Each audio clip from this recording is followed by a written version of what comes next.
This is Michael Clifton from Low Kick MMA. I'm speaking with Jose Torres ahead of Brave CF 42, which takes place this Thursday, and he will kick off his Flyweight Grand Prix adventure against Sean Santella. How are you going? Oh man, everything's great. The crazy thing is, it's been about a year and 4 months since my last fight. On the day before weigh-ins, I'm already on weight. Oh, because you look pretty good. Because you see some fighters, and you're cutting a lot of weight, and some fighters they look a bit tired, looks a bit drained, but you look pretty fresh. Okay, it might be the light. I am definitely tired. But man, I did a hard push yesterday night because I knew I was going to do a lot of media obligations. I had a lot of things to do today, so I was like, you know what? Let's try to get it done as low as possible. And plus, I've been at it for about 2-3 weeks of just working out, running, and doing this, doing that. I need at least a day or two to fully give my body time to recover, get ready for this fight. I want to perform at optimal nutrition. So for me, being able to relax and be done a day before is amazing. All these fighters are going to be packed in the sauna. All these fighters are going to be packed in the gym, fighting over a treadmill, fighting over a sauna space, especially during COVID right now. So to be done, my guy Nutrition helped me out, man. It's been one hell of a journey, year and 4 months back. I'm really excited for this fight. It's been a long time coming. I know. I mean, when you first arrived, there was a lot of hype. Everyone's pretty excited. You performed well. You took on Amir Albazai, and you kind of got your win at Brave CF 23. But it's been over a year. And for a fighter like yourself, what's it been like to be back here in Bahrain in a fight week again? Your body's feeling good. Are you just feeling pumped right now? I am, man. Bahrain is a second home to me. I've been here, so I've been, inducted into the KHK MMA team with Sheikh Khalid, and 2015, it's been a journey, so finally being part of Brave, fighting out Amir Albazi, and now having the year 4 months to really, this is a year and 4 month training camp, if you really think about it, because I never took time off. Even when my father passed away, I never took time off, so it was one of those things that finally that this day's come, especially during COVID. I was getting ready for March. March ended up canceling. I was getting ready for possibly July. July ended up canceling. August, and now September. It's every single month I've been getting ready. So my body's, and just like everyone's body a part of Brave, we've been ready. We've been taking a toll, So, I was talking to other fighters as well. They're like, dude, my weight's the best it's ever been because I've been in camp since, March. I know it was Aiden James. We were talking together, and we're just like, man, we're supposed to fight in the Brazil card together. We're supposed to possibly fight in April, then May, and, so it just kind of kept on going. So to be ready for this, to finally have this, finally get here, be in the kingdom, combat kingdom, 3 fights in pretty much 10 days. It's amazing. And what's it been like? Obviously, the COVID's impacting all athletes in different ways. How has it impacted you in terms of your training, in terms of your sparring? Has it been a major impact, or have you and your team? Because I hear you're based in Florida with Din Thomas at the moment. Is that correct? And how's that all working out? For me, Dean, Jillian Robertson, and myself kind of parted ways from ATT, and we decided to literally move into his place. And in his garage, he has mats. And honestly, it's like the perfect trio. Like Jillian and I are the same weight. We've trained together for about 3 years now. And Dean is just such a phenomenal coach where he knows us down to a T, where he's able to adapt his system into ours without really influencing or breaking our usual habits. Because, I come from Master Bob Shermer. I've been with him since 16 years old. I still work with him every single day. But as a coach that I work with one-on-one, it's Dean Thomas. So when COVID hit, we ended up parting ways from ATT, moving into his place, and just working every single day where it's literally wake up, we have breakfast together. All right, cool. I'll see you in the gym. All right, now I'm either working with Jillian or I'm doing a private. And then at night, it's the same thing. Relax, eat some dinner. All right, cool. I'll see you in the gym. We're going to the garage, do some work, and then we're back in Florida. Florida's like Bahrain, man. Not as hot, but the humidity is up there. The sun is up there. So it's like you're training in a hot box. So mentally, it really gets you prepared for any moment. You're sweating. You're in a sense cutting weight. You have to stay hydrated. And the stuff Dean has showed me throughout this year and 4 months, man, I feel so much more prepared for this fight. He had to do things in Abu Dhabi for this week. And so he wasn't able to come. And he's like, dude, I trust you going by yourself. That's how confident I am with you in this fight. Like, you're more than, welcome to go by yourself. Bring whoever. I don't care. As long as you stay mentally prepared, you will win this fight. For me, I love Dean to death. He's done so much for me, done so much for Jillian Robertson. And for COVID, it's actually made training that much better. What's it like going from something like AT&T, massive gym, world famous, to something that's much more intimate with a much more smaller team, does it kind of feel like you're starting out again, like a new adventure with everyone? Is there quite a different kind of energy, I suppose? 100% a different energy. I love American Top Team. There's nothing wrong with a gym when it comes to, and trust me, every gym has their flaws. I've been to Jackson Wing, San Diego Combat Academy, Training Lab, Dwayne Ludwig's, Mark Henry's, Henry Hoof's, Rufus Sport. I mean, you can just, old Team Quest, so it's one of those things that I've trained at some of the best gyms in the world. So with American Top Team, the one thing I like there is everything was given to me. And I had hundreds of professional athletes, which is amazing. The only problem is when you only have 10 professional coaches, there's going to be limitations to your training, especially when you have Dustin Poirier, Masvidal, Joanna, Amanda, and all these higher level people that are more reputable than you are at the time. So it's like, damn, I'm training hard every single day, but I can't really get any help from these coaches. I'm getting more help from the fighters than I am getting from the actual coaching team. And for me, I was working with Dean Thomas, and he's like, I'm having you work with Jillian, and that's when I was really getting that one-on-one time. But he had to split his time very thin with all the other fighters, and he wasn't really being able to invest his time in people. And that's why he left. He goes, I want to build people up. I don't want to just do pad work for 30 minutes and just be about my day and be like, oh, cool, I took part in your win. It's like, that's not how it works. So for him parting ways, he wanted to be a master splinter to his turtles, and to us, we're his turtles. I think that's probably the best analogy. He wants to teach us. I mean, you never hear of teams and a fighter. You hear of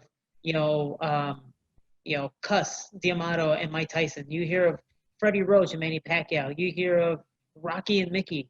So for me, it's like that's what I want to build with Dean Thomas. And right now, him and I feel like Cus D'Amato and Mike Tyson and my coach back home were like Rocky and Mickey. So it's one of those things that.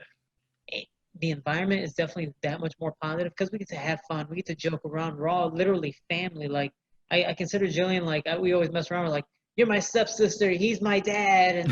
And every like, different fighter that comes in, like, you're the mom for the week. And we just, it's whatever. We just have a lot of fun. But we're beating each other up throughout the process and really learning one-on-one. And, I'm 28 now. I'm entering my prime. For me, I know I'm tough. I've trained with some of the best fighters in the world.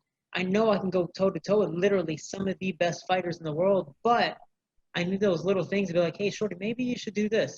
Tug my hand. Maybe you should go that way instead of this way. And that's what's really been helping me out. And it's been one hell of a journey. So that one-on-one help has been fantastic, man. I mean, since we're on the topic of gyms, I am curious, how do you find the facilities and I guess the environment at KHK? Because it's fairly new. It's kind of coming worldwide. It's kind of coming up, and there's more fighters coming out of that gym. How do you find it coming from the States and your experience in gyms all over the world? How do you find KHK, and what can you tell us about it? It's crazy because KHK took me in 2015. That's when the team started. Got to train with Khabib Nurmagomedov, Frankie Edgar, Lomachenko, Alejandro Soto, Eldar Eldarov, all these guys, even, the Hawk, so it's one of those things that, I built a family with those guys. And even I got to train with, Sheikh Khalid, like, the guy's a fighter. It's ridiculous. Like, he's not just like, oh, I want to do this. Like, oh, the guy can fight. You're like, man, this guy's cracking me. So, to call those guys family as well, to have them take care of me, KHK, man, really did change my life because it gave me a different opportunity. They allowed me to train without having to worry about the expenses of training. So immediately when I graduated college, I didn't know how to spend money. I didn't know how to. All I knew was to save money because I'm a college student. I don't know anything else. I just know that I need this much money for gas, and that's it. And food, maybe some ramen noodles, some stuff. So for this, KHK really did change the environment. So with them coming up in the IMF and now having world champions and now integrating different fighters from around the world, whether it's Bahraini, Indian, Dagestani, all these guys. I have not gone or been able to have a chance to go to a new facility yet, but having those guys, every time I see them in the IMF tournament or now seeing them in professional and Brave, it's like, man, Sheikh Khaled's really done some work and given so many guys around the world a different opportunity like myself. I can't remember. Guys, what's the world champion's name who's coming in? He fights, I think, next week. Mokaev. It's like Mokaev's another fighter that they're treating like myself, and it's like, that's amazing. A two-time junior world champion. I give the credit that I was a two-time senior world champion. I just want to say that. Before there was a junior division. But he's another kid coming up, and they're being able to give him the same opportunity. So KHK has done a lot, not just for myself, but for the team, for a lot of people, and the environment. It's an amazing thing. So to see KHK come up the way they do, and not just be like, here we're only picking fighters or one-time thing, dude. To be in KHK, you have to earn it, and they're going through the ringer, and it's an amazing time. I mean, I'll get the tournament shortly, but I am kind of curious to hear your thoughts on this. Because Brave's been doing a lot of interesting things. They're going around the world. They're establishing relationships with different promotions in different countries and that. And they're doing this with KHK and with the amateur, the kind of connections connected there. How do you find being part of Brave? Like, do you think that they're taking MMA in a new and a different kind of direction? Maybe some of the other promotions are? Yeah, I think it's a different perspective because they're giving nations, countries, cities, different opportunity. They're not just going to Rio de Janeiro, Brazil, or Sao Paulo. They're going to these smaller towns and giving those smaller outlets a different environment, different opportunity to come up and shine. You look at, for example, boxing, because it's a little more established. No one knew who Manny Pacquiao was. He was already a world champ, and then he comes to the U.S. and dominates. Look at Triple G, already a world champ. No one knew who he was. Comes over to the States, dominates. No one knows Vasily Lomachenko about his Olympic background. Comes to the States, dominates. So it's one of those things that when you give countries and you give people the fair share opportunity, it's amazing. You look at some of the UFC champions, all of them coming from Nigeria. Who the heck knew Nigeria had all these amazing fighters? And now you give them opportunity and they're dominating. So it's the same thing of what Brave's doing, but Brave is doing so much more when it comes to going so many different to so many different countries, cities. I mean, they're not going to the U.S. because that's overpopulated. They're not going to Brazil all the time because it's overpopulated. They're going to these countries in Asia and Africa and Australia and all these different regions around the world and giving everyone a fair share and equal opportunity to shine. And I think that is easily the best thing to do because, again, this sport is so damn political. I mean, you know it from boxing, you know it from MMA, you know it from just any combative sports in general. They're extremely political and they want certain people to win. In Brave, they are making some of the toughest matchups possible. I mean, you look at last week's fight against Mohamed Fakhreddin and the Brazilian. Like, no one thought Fakhreddin was going to win, but they gave them an equal chance. Look how close that fight was, and Fakhreddin was able to finish by the knockout, which I am so happy because that guy's been through so much. So, to see how tough these fights are, again, Brave signs me. They could easily be like, all right, we're going to just have you fight this guy like other promotions and kind of build you up. But I got to fight a guy who was 11-0. A jiu-jitsu, high level, I believe a purple or brown belt, and nothing but submission wins. So it's like, oh damn, this guy's tough. Like I'm gonna have to go to the ringer to really prove. And now with the flyweight tournament, they're not like, oh, we're gonna have you win the belt. No, this is literally the biggest flyweight tournament the world's ever done. So they're putting us all through a fair share of equal opportunity. And I think that's what Brave is doing, is trying to show equality through the sport. So, yeah, exactly. And when you look at this tournament, I mean, there's a lot of talent there when you go down the list. When the draw came out and you saw the names, what did you think? Because when you compare it to other flyweight divisions, you think Brave's got a lot of really strong fighters there. Does that excite you as well? You like, yes, you want the belt, but you want to earn the belt, and it feels like whoever wins the title here is going to have to fight some really tough opposition. Yeah, I grew up, watching TV shows, cartoons. Even my father would always be like, if you're going to do a fight, you want to fight the biggest guy in the block. My dad was a goon in the gang, so he was the guy that's like, if you're going to go to prison, you take out the biggest guy in the yard and then you prove that you're tough. No one's going to mess with you. So for me, it's the same way. I hated taking fights as amateur. And literally, I remember as an amateur taking some of these fights, cutting all this weight. And then literally the guy like chokes himself out. And I'm like, dude, I didn't even do anything. Like, you put yourself in this position. Like, you literally did this work and you lost to yourself. Okay, I'm just going to go home. That wasn't fun. That wasn't entertaining to me.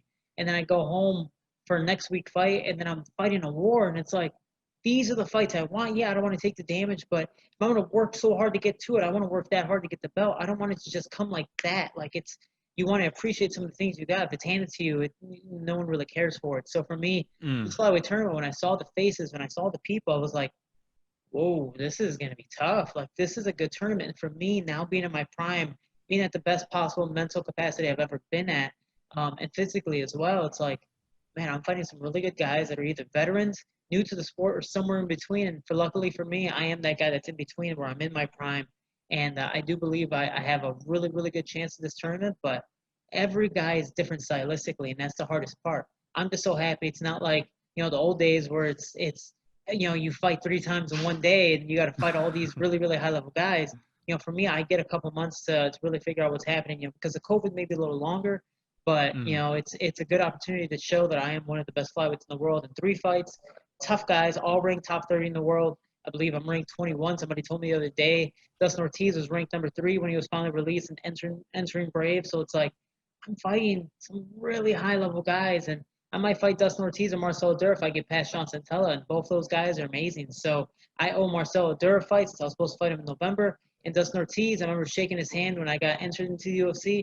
I owe him a fight. Like, I've always wanted to fight him. So it's just one of those things that, and it's not because I believe I can beat them. Yes, I believe I can beat them all through a challenge. But I really, when I say I want to fight someone, it's because I respect them. It's because I know there's going to be a challenge. And I'm excited for this tournament. It's a tough one. And speaking of opposition, you've got a real veteran in Sean Santella that you're going to face. When you saw that you'll be going to take him on, have you crossed paths at all in the regional scene, or you bumped in any gyms or anything with him, or have you followed his career a lot? Somehow we've never fought against each other. We have trained against each other a handful of times. So we have sparred against each other, so we kind of know what to do. He's had his highlights, I've had mine, but this was about 3-4 years ago, maybe even a little longer. So being able to have the opportunity is nice. He knows my strengths, I know his. But the only thing is, the only flaw for him is he's gotten older. I've grown into my body. Now I'm 28. I'm entering my prime. So there is an advantage for me, but again, we'll wait and see on Thursday. But I'm really excited, and I respect the guy. So him and I have been telling each other, because we're both nicknamed Shorty, made the best Shorty win. And also the main event, when you heard that, is that like a cherry on top? Is there anything that does it matter to you being the main event, or is it just a nice little surprise? It does matter to me a little bit because, I grew up with Titan and all this stuff. So for me, having 5 title fights in Titan, I was used to being the main event.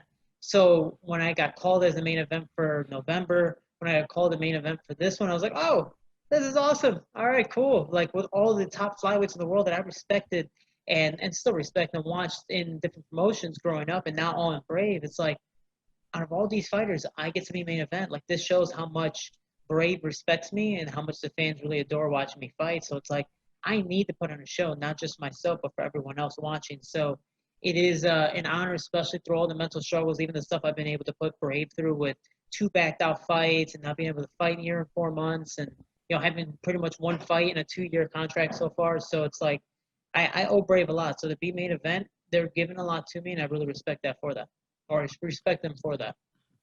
What's that like? Obviously, with your father's passing and what happened in the previous events, what's it like being with a promotion that I guess cares about your mental well-being, that kind of considers you as a human, and really take the type of stuff seriously? For you as a fighter, is it kind of rewarding knowing that the company you're fighting for really cares about you as a person and doesn't just see you as, like, I guess, a commodity, like, chuck them in. They actually see you as, Jose Torres. So like my last promotion, it's crazy. I didn't say any names. Yeah. My last promotion kind of did that to me, and trust me, I'm still going through a mental war with that crap. But it's crazy because Brave is a promotion ran by fighters, so they understand the dilemmas that all of us fighters go through because they've been through it. Some of them have been through death. Some of them have been through catastrophes in their life, or whatever the case may be. So when I tried to push through and I had to back on, like, guys, it was the scariest thing to go to a promotion, being the biggest, to be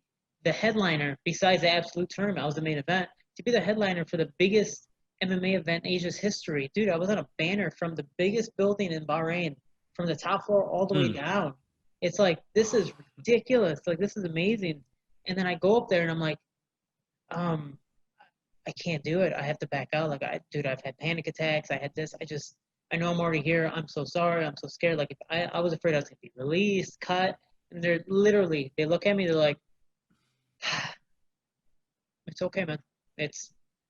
We understand. It sucks, but it's okay. Like, the show's going to go on. We're going to push through. And the worst part about it is that they were so cool about it. Like, I kind of wish I would have got yelled at. And then the next day I decided to go to the event.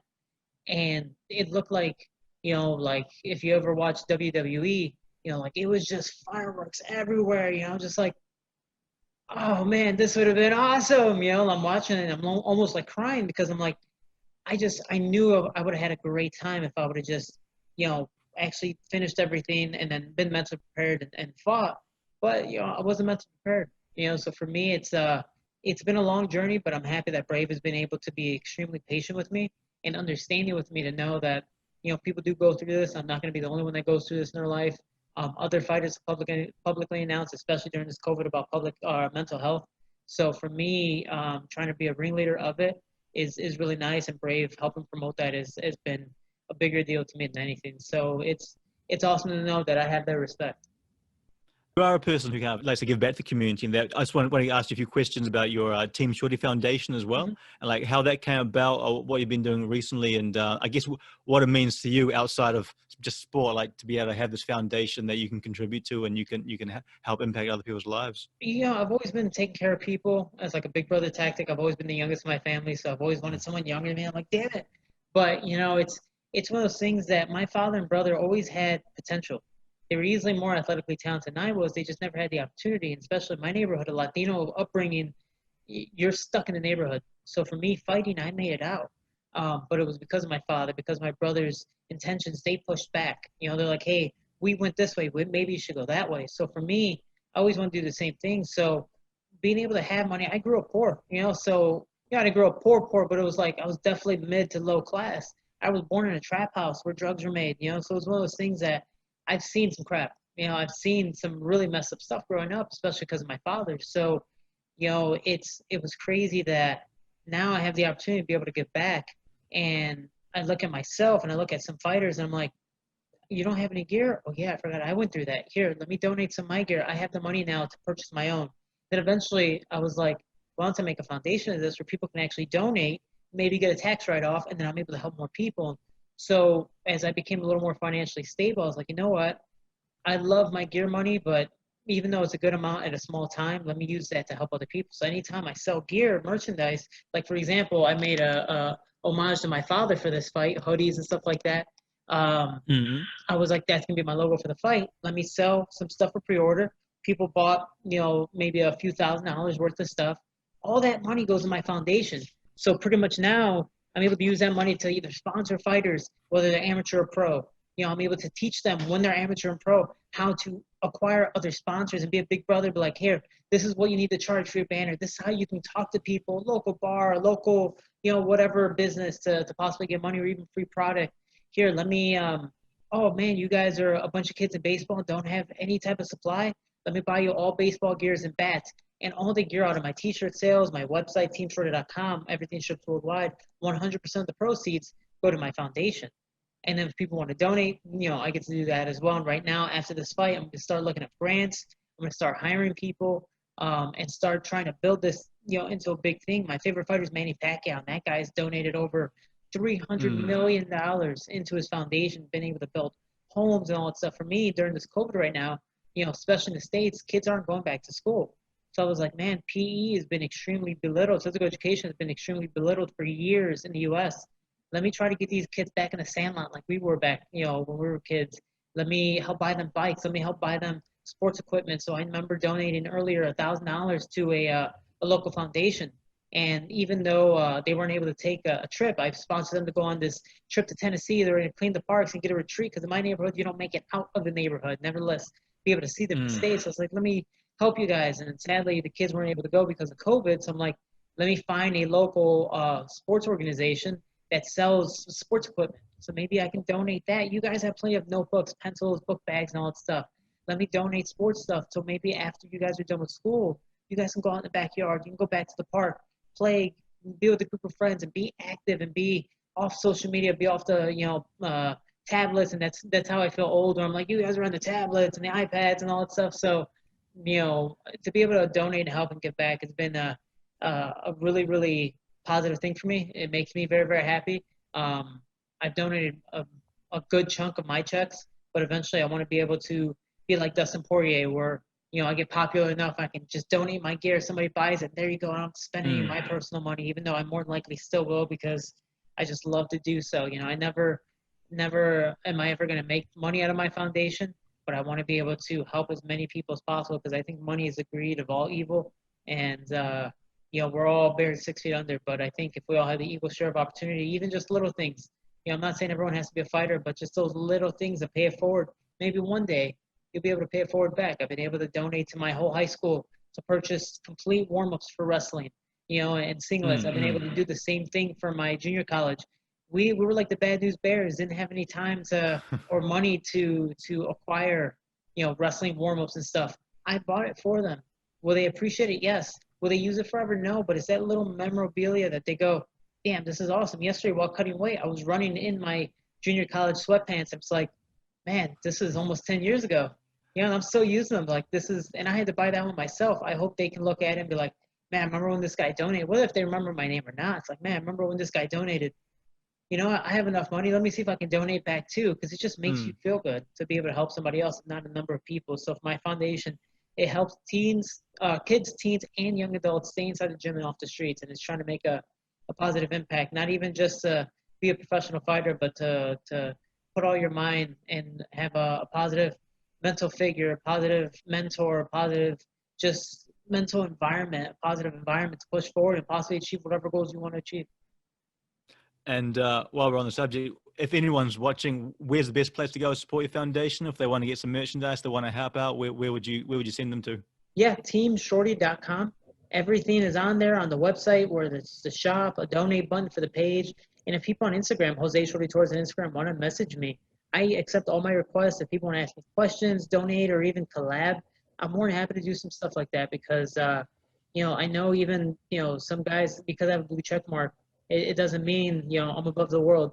I want to be able to help back, and I want to help other shorties like myself come up too, because it's just all these shorties in the world trying to make their come up. Sometimes you just need a helping hand, and I've had plenty of helping hands, and I still have more to reach out to today, but I want to be able to reach back at the same time and bring some people up with me. So if people want to have any mental health talks or any just messages, any combos, like, I'm more than happy to help. And Twitter, Shorty Torres MMA, Facebook, Shorty Torres MMA, and then my website, teamshorty.com. If people want to just support my foundation page, Team Shorty Foundation, and all the above.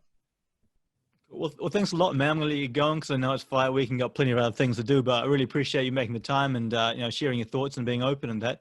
So it's going to be an amazing card. I look forward to watching the fight. All the best for the rest of the fight week, and hopefully we'll touch base and see how you're doing in the future. I appreciate it, man. Thank you for your time. And again, like I tell everyone around the world, we will. Together we are Team Shorty. Thank you so much.